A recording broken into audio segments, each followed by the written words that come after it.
โอ้ฟ้าแดดหลาย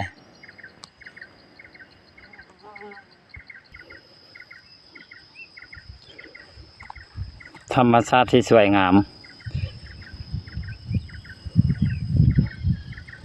คักอีหลี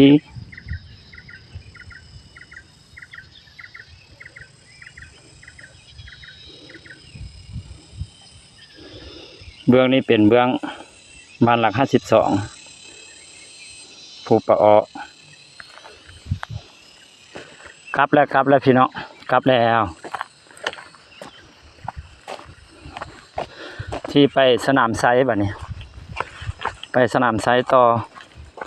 ออกจากสนามไซแล้วก็จะไปปักซองขึ้นมาฮอตหลังภูปะออแล้วพี่น้องเอ้ยเก็บภาพสวยๆให้พี่น้องได้เบิ่งบรรยากาศอยู่หลังภูปะอองามธรรมชาติ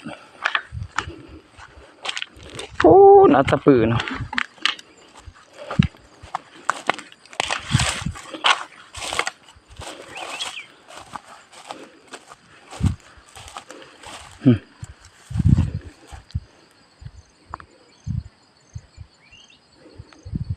โอ้ยน้ำมอกหลาย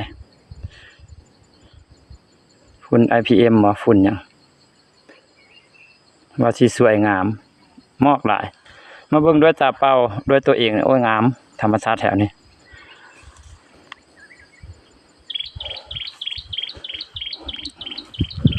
สิซ้ำนี่แหละก่อน